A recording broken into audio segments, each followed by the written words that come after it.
Since President Trump re-entered the Oval Office, billionaire Elon Musk and his DOGE team have been sweeping through federal agencies, accessing sensitive data as part of the effort to scale back the size of government. We're getting new information about the scope of that access at one independent federal agency. That's the National Labor Relations Board, which protects workers' rights to organize and investigates unfair labor practices. A whistleblower complaint filed by an IT staffer at the NLRB claims that DOGE gained access to closely guarded data, including case files, and that could have led directly to a, quote, significant cybersecurity breach. That whistleblower, Daniel Baroulis, joins me now along with his lawyer, Andrew Buckeye. Welcome to you both. Thanks for being here. Thank you for having us. So, Daniel, let's just start with you. You had been at the agency for about under a year or so. It was about early March when the DOGE team arrived at the headquarters. When and how did you notice that something wasn't right, something was going on? Sure. I was doing metrics review, kind of looking around, trying to do optimization of our own, because we're always trying to save money. And we were identifying different things, and we noticed something that was off. Me and a couple of different people noticed different points, but it kind of added up to a bigger picture. They're called indicators of compromise in the private sector. And so when I noticed these indicators, red flags went off in my head, and I said, something's up here. So I investigated farther at that point. And what did you find as you investigated further? What was happening to the data that you saw? Sure. At first, I didn't have a good picture, so I started to try to rule out possibilities of what benign could have caused these large exfiltration of data, could cause these large spikes of internal transfers. Exfiltration of data, to be clear, Sure. You saw a large amount of data being moved out of the NLRB system. Is that right? That's correct, leaving a network interface that faces towards the public internet, something that would only occur if you were to transfer a file outside of our secure system. And that caught your attention. Why? I'm assuming that kind of thing doesn't usually happen? It was very abnormal. There's a 200 or 300% increase in that time period as to what normal baseline is. So that's definitely unusual and warranted more investigation. And in the affidavit, you say that you detected the removal of 10 gigabytes worth of data.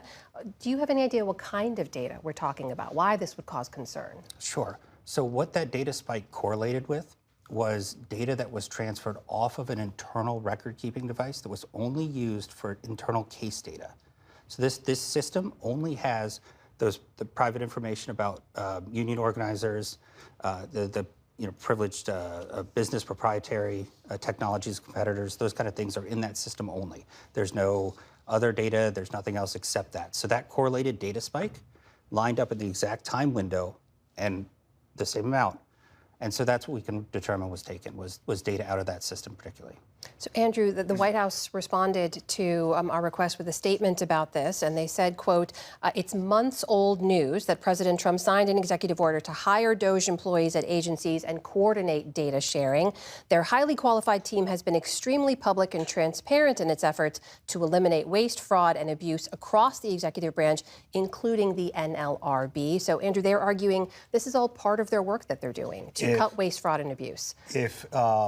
If the administration is taking the position that having data exfiltrated out of the United States government and potentially into other nation states, if that's about efficiency and effectiveness for the nation, it doesn't make any sense. Within 15 minutes of DOGE engineers creating accounts, usernames and passwords within internal systems within DOGE, within 15 minutes of the creation of those accounts, somebody or something from Russia tried to log in with all of the right credentials, meaning they had the right usernames and right passwords. And the question is, how do they get that and why? The second question that I have is that why is it that from what Dan has seen, as well as others, because we have spoken to other individuals who are able to corroborate this, which is that some of the data is also using Starlink as a backdoor.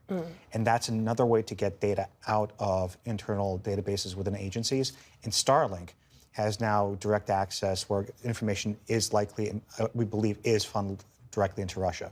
So let me ask you, based on the evidence you've seen, do you have a view about why the DOGE team would have been accessing and exfiltrating, sending out all of this data? That I don't know. I don't want to speculate as to the why, because there are so many questions that would, subsequent questions that would lead to. Yeah. But that certainly is the question: is why are they doing this? Now, part of it may be there's a component where this could be intentional.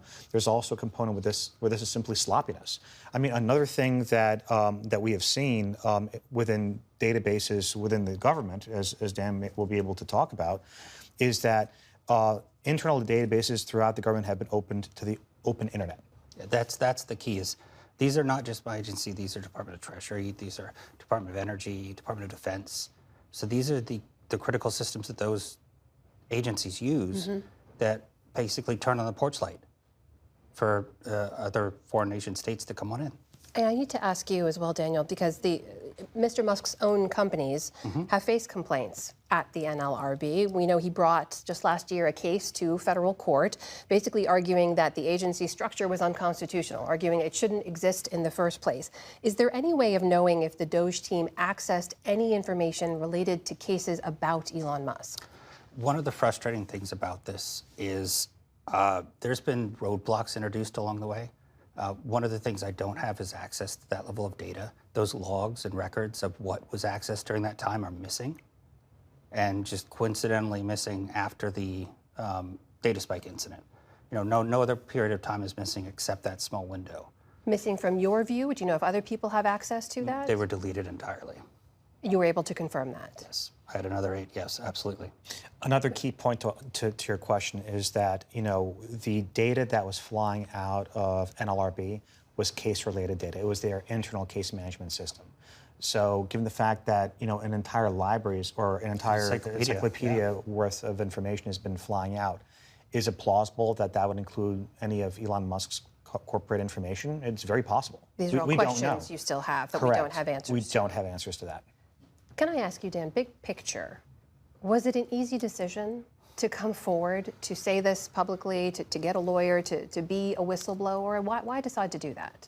It was never a question whether or not to do the right thing. That was always my agenda.